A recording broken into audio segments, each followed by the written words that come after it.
And we are back. We have Ballistix winning over Miracle 2-0. Very expected to happen and may just continue into Game 3 and it will be the end of the series. But how are you so far liking how Miracle is playing this one out against Ballistix tonight? I mean, if we're being honest, we didn't really expect Miracle to play this well, I think. Miracle has been actually showing very sophisticated drafting, I would say. They understood what Ballistix wanted to do in both games, and they didn't only respond to Ballistix' intentions in those drafts, they also drafted to their strengths. They stuck to the heroes that they know how to play best. And if we think about it, Miracle will be playing most likely in the HGC playoffs next week, so they have an incentive to hide all of their secret picks for the match next week. So I don't think Miracle was expected to pull out a surprise performance against Ballistix today, but what is surprising about their performance is just how overall balanced they seem to be, how solid their gameplay was, although their lack of proactivity sort of got the better of them. I think that will stay for a long time until they really have everything together. Maybe with the practice time, with the trust between each other, with the teamwork, they can have that change a little bit. But they got to play some Phoenix. I think we got to see something new from them. And some new rotational work also after post 15 minutes even against Ballistix. So I'm liking their play a lot better compared to the other days. Of course, 2-0 against Ballistix right now. But it is Dragonshire Game 3. We have Miracle banning Malfurion to start off, which means at least one of the Shimada brothers will be open. And this is also the map where Medivh came out a lot, but with the Medivh nerfs to Circle and Lurking Explosion damage, I think that has been somewhat effective also. Miracle has been a team who can utilize Medivh, I think. I believe they are 2-1 with Medivh this season overall, so both teams will be ready to pick it up if necessary. Both Hanzo and Genji coming through the draft, but Miracle decide to opt for the Genji, which is somewhat surprising considering their proficiency with Hanzo on 2 of their players.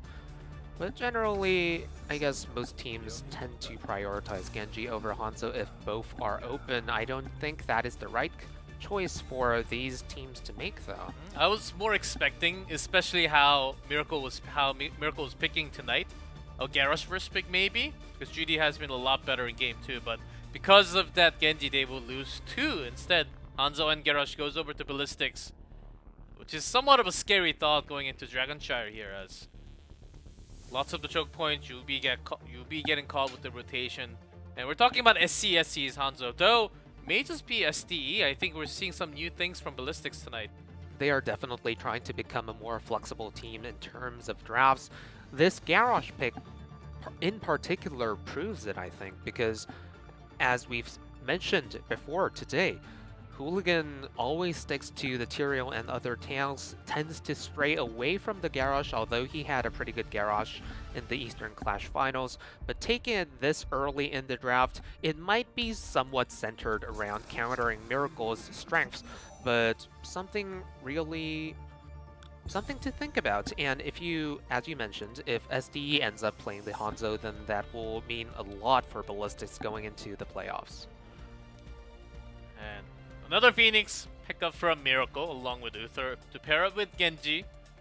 I think they knew that their tank pool was sniped already with the Garrosh, and of course because Ballistix ETC can be somewhat countered with the Garrosh pick, is leaving ETC open and making sure there's no Anubara for Hanzo to be trapped in that cocoon. They really want Ballistix to play Rehgar, it seems, which is an interesting choice from Miracle. I imagine they would just ban Rehgar and complete the Magi choke, as it were, because Magi has never been particularly good on Stukov. I believe he is actually 0-3 on Stukov. He has never won a game with Stukov this season, so pretty interesting decision from Miracle to ban that out. They might have something specific because Stukov is a hero that offers CC protection against their targets, whereas Rehgar has no CC against incoming dives, so that might be the reasoning here.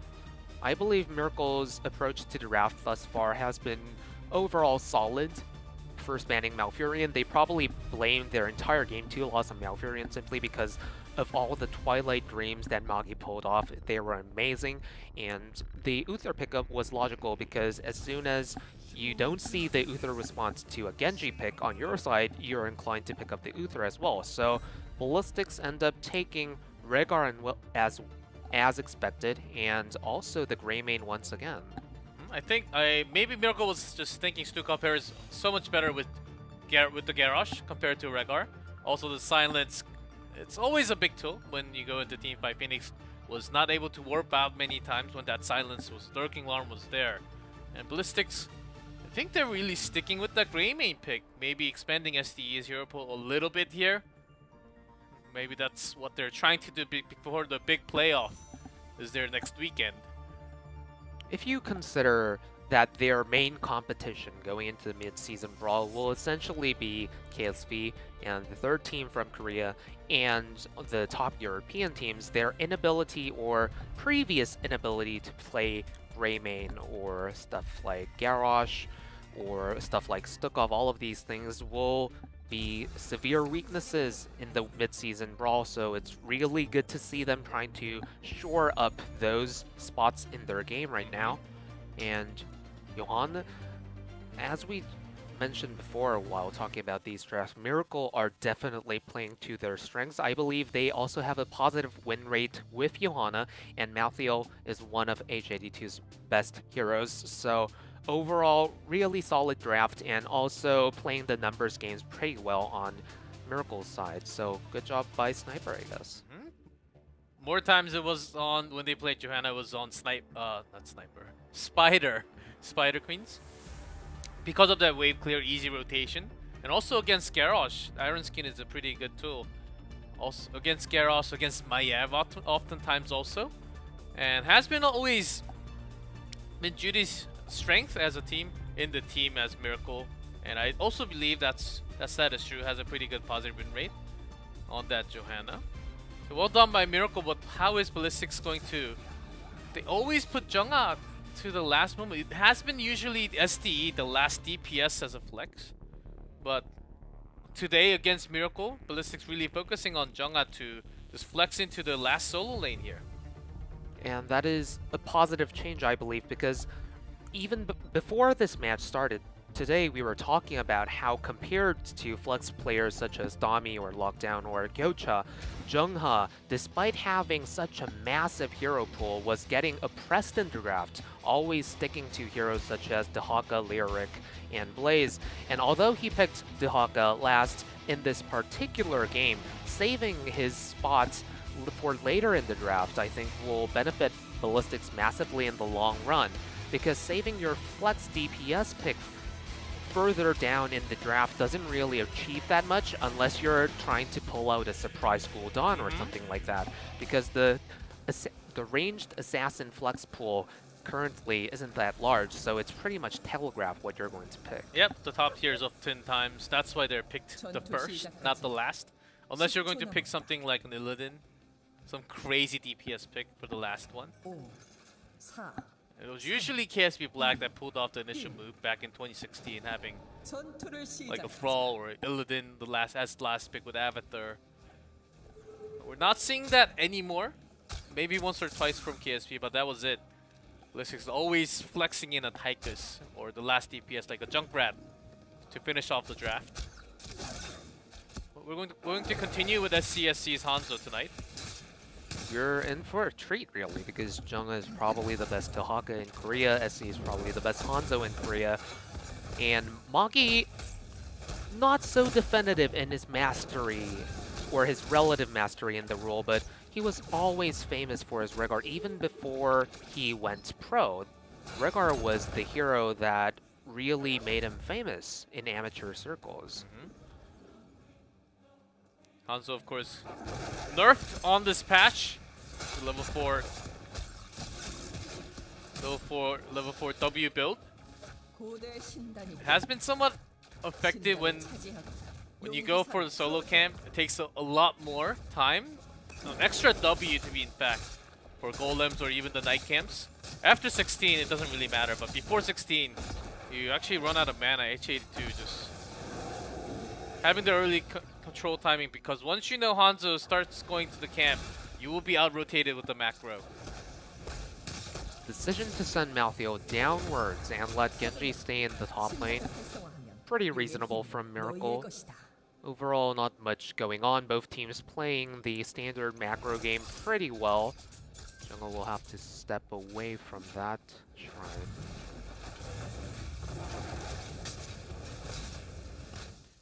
So always take out the wizard camp first, and then the knights.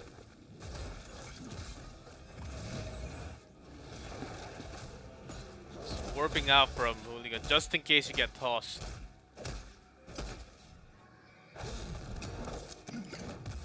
Pretty hard matchup for Sniper or even Malthael to actually have that lane. So Malthael actually only in mid. Was trying to catch the rotation possibly, but not going to happen. I believe the warp is on cooldown now, so Junga landed a very crucial leg up the tongue.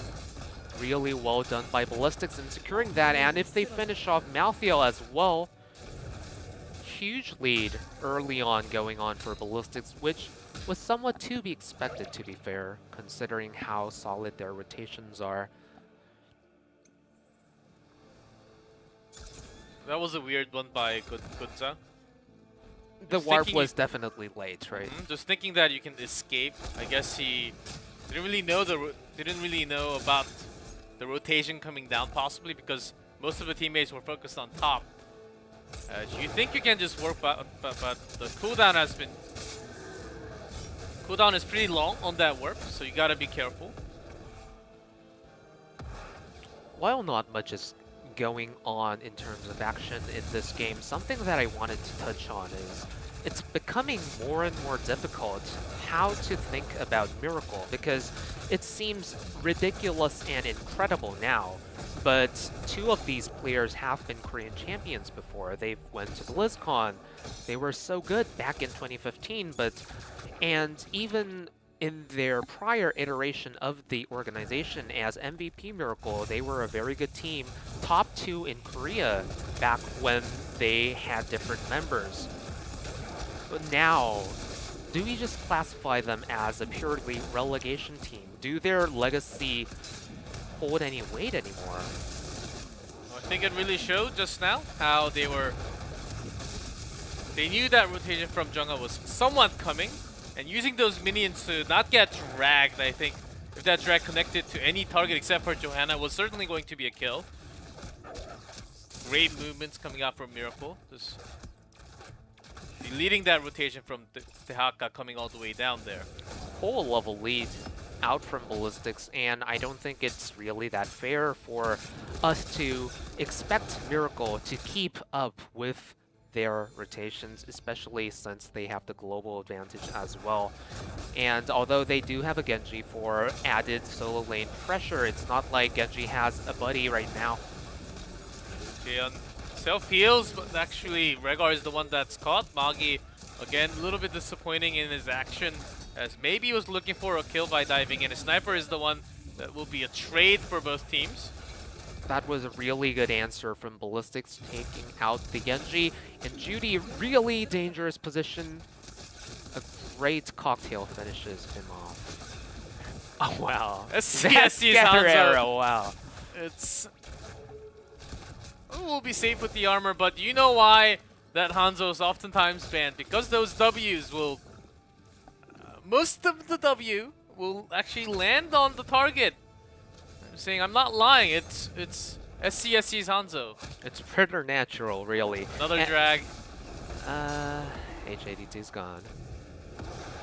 We'll just buy some time right now, but certainly was going to be a kill.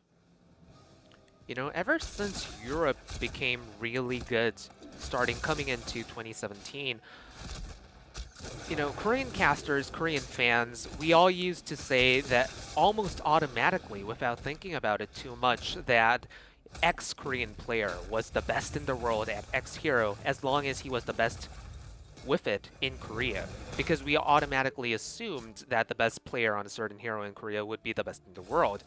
Now with European teams becoming so strong, I don't think that is automatically no longer the case. But in the case of SC's Hanzo, I think we can safely say that his Hanzo really is the best in the world. Yep, I do agree. He was hitting those from the beginning. He was getting those stacks pretty early completed, around 3-4 minutes also. And he's pretty consistent at that. And his damage follows up right after, just pokes after pokes, just making sure your enemy doesn't even get. There's the arrow, lands on the Phoenix, and that's going to be the target. Has to D-shield as he dives in, so he can't really retreat for the second. Has to be Ancestral. Just managed to escape. Now the target is onto Hooligan. Will not get any extra heals from Magi. Ancestral was already used onto SCE. Jungha looks for the drag target, gets the damage onto Marte. HGC escapes! And that's going to be a turnaround. SCSC looking for some possible target with the last scatter arrow, but that's not going to be close to any kills. Oh, Genji Sniper playing with fire there. Deflect saved him.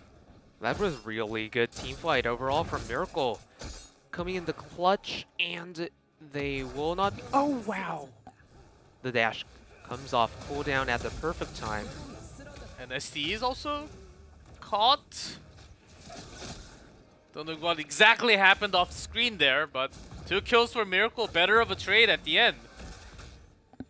Overall, Ballistix was taken off guard in that team fight, I would say. Jungha was a bit late with the Brush Stalker to that 4v5 team fight. Miracle juggled aggro so very well. And I think there's something very different about Miracle when they have Johanna in the front line. It gives us very different feeling how they plan out their tactics, how exactly they go about their team fights, how they juggle aggro and distribute their focus targets, because you literally cannot go too far forward as Johanna unless you're actively throwing, right? It sort of forces you to tone down your aggression because there aren't any proactive abilities in your kit aside from the ult. Oh, another Ancestral onto his CSC, and his taunted this time will be surely going down. There's a drag onto Phoenix and follow-up CC from the arrow. Another D-shield onto Phoenix, this time from Uther. Pretty nice disengage from Miracle. A bit overstayed their welcome while Malthios was gone, but I don't think it will be all too meaningful, the context of this particular Dragon Knight phase. Since HGC has been pushing the top lane a little, Yaka had to far rotate up now. As Johanna will have the late rotation, the bottom camp at least will be pushing. Meanwhile, they have skirmish in the mid lane.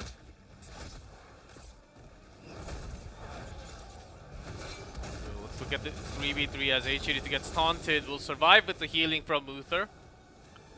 Hooligan landed the full combo there, but oh. The cleanse was slightly late going on to Greymane, but will secure both kills nevertheless.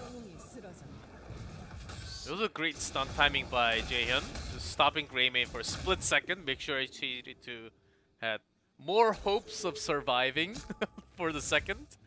So both teams pulling off good engages by rotating slightly faster to a temple, a shrine rather, but Ballistix emerged ahead, and thanks to Dehaka being so efficient in soaking up the lanes, they are so ahead in the experience game right now.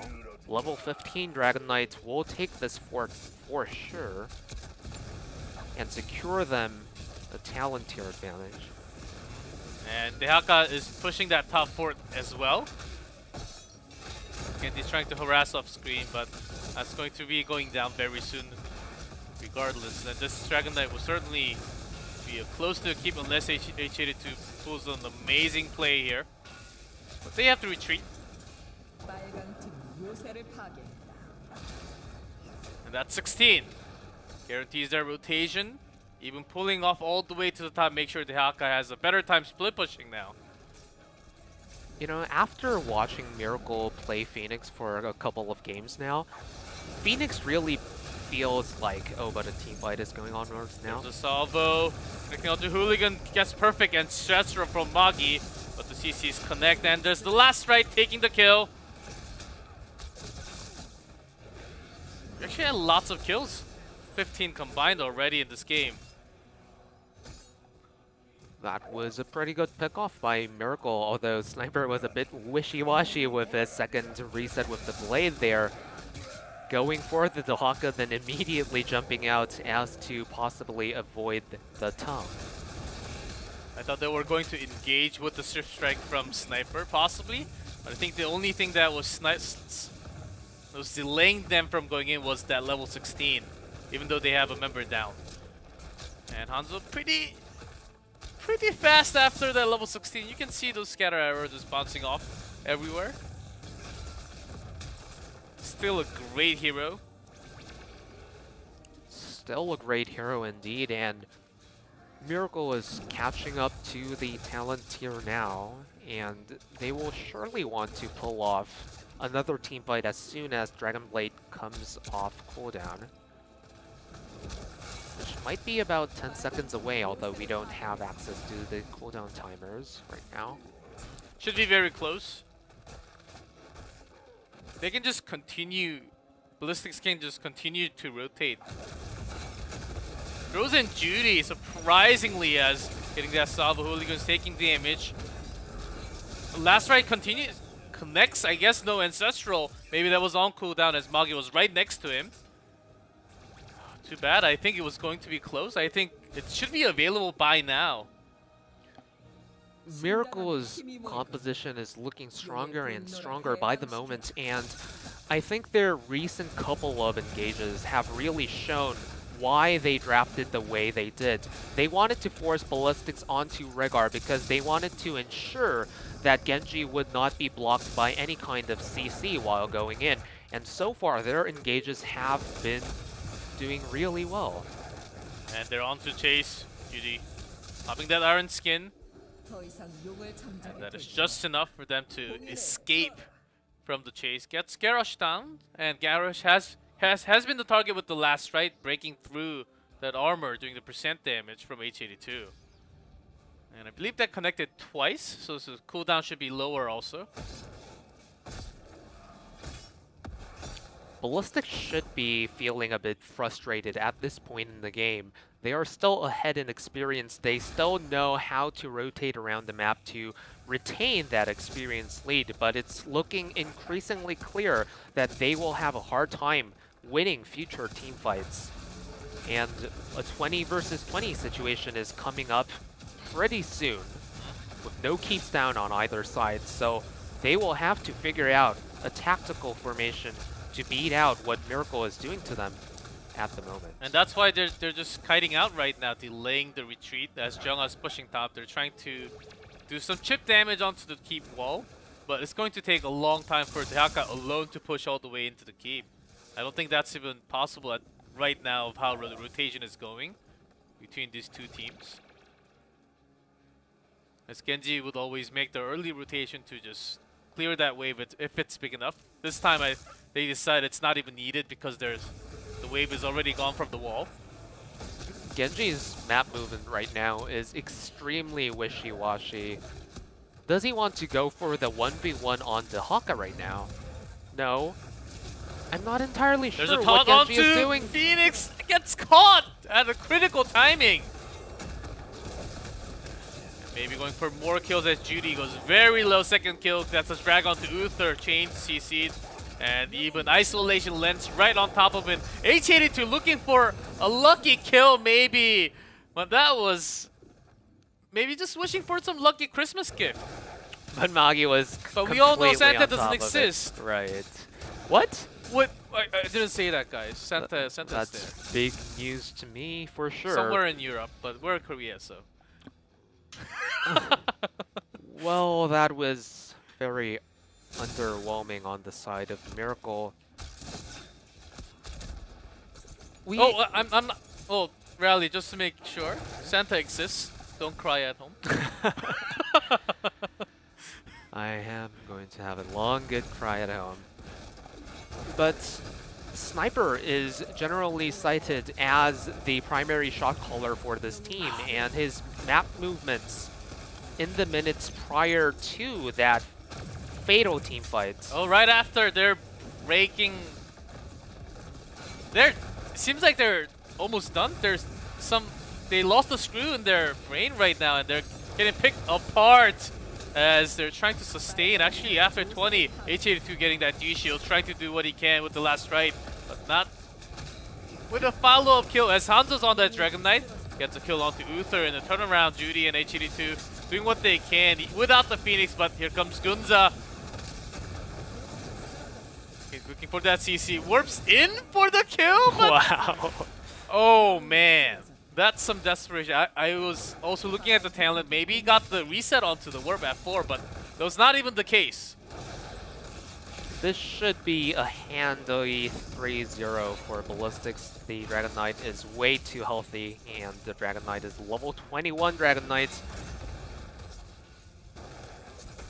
Man, Hanzo's on that Dragon Knight, so they didn't even have...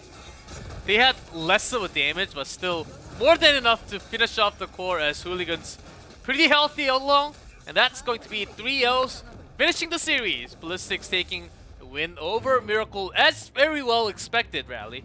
And overall, I think this was the game in which SD really shined on the Greymane. His positioning in teamfights, his overall damage output, his stutter steps, his ability usage, a lot of that was highlighted in this game in particular, and I think we can safely say that they have successfully added another hero to their arsenal in the draft. And overall, I still want to compliment Miracle on how they approached this game. They definitely knew what their composition was good at. They were good at securing those pickoffs by exploiting the fact that Rehgar has no defensive CC. Unfortunately, what they didn't know is how to make up for their weaknesses, namely which was their lack of global presence. And by the end of the game, they had no answers for Dehaka. They were very wishy-washy in their macro movement and shot calling, and they suffered dearly for it. Yeah, once we knew that Phoenix was thrown, taunted CC that deleted. Like, it wasn't just Gunza, he was deleted. Some other factors of Miracle was also deleted and ended up feeding right after throwing the game. Well, I think that was where we drew the line of the game and said, okay, Ballistix basically got this game right after. But oftentimes that happens to happen only from Miracle for some reason. I don't know why. It's a regular occurrence at this point, right? Yes. Because last week, I remember Miracle going up against Tempest. They were doing so well in their game 3-0. Although they were 0-2 down on Towers of Doom, and they were on the brink of, starting a potential reverse sweep when H82 suddenly brush-stalked at the complete wrong moment and threw away the entire game. But the thing is, I know how H82 operates with a team because, I've watched Tempest scrim in BlizzCon. I know how H82 communicates with the team, and he always follows shot calling of his teammates to the T without a fault. So it had to have been a team call, which makes even less sense because the obvious response is to think it was a fat finger or something. Yeah, I was actually, we were talking on the taxi ride back home. Maybe H82 called that out and he was early, really rushing in, because if he got that call, he should be with the team, knowing the rotation, but maybe he's the one who made the call and the brush stalkered in first. So I that guess has to be the only way, right? And the overall impression that we're getting from Miracle in the last few weeks of the season is that they know how to play the game now. Their drafts are overall solid, although their flexibility isn't that great, but they tend to crack under pressure, particularly in the late game, and that's preventing them from taking a lot of games. I think we got to see some cool new factors from Miracle and Ballistix. Miracle pulling off some great macro until the late game. Of course, their trend continued in the late game, as they are Miracle. If you know what I'm talking about. The late game never really fell apart, but Ballistix, they also got SD to play that Greymane twice today, and has been Really, of course, Hanzo topping that damage by, I believe that was 71k, but ST also had around 63, if I remember the numbers correctly, from game 3. So pretty good on with Greymane, and he didn't really die too many times overextending. So I would say ST's got that Greymane locked in on his hero pool right now. Yeah. So overall, both teams should be somewhat happy about the results of today's match. Obviously, Miracle will not be happy to have been 0-3'd, but the gameplay and their general level of understanding of their drafts and the opponent's drafts were pretty on point today, and I think they will go into the HGC playoffs next week with some amount of confidence, knowing that they pushed Ballistix to the brink 3 times in a row. They were just unable to finish it. It wasn't super one-sided. None of them actually.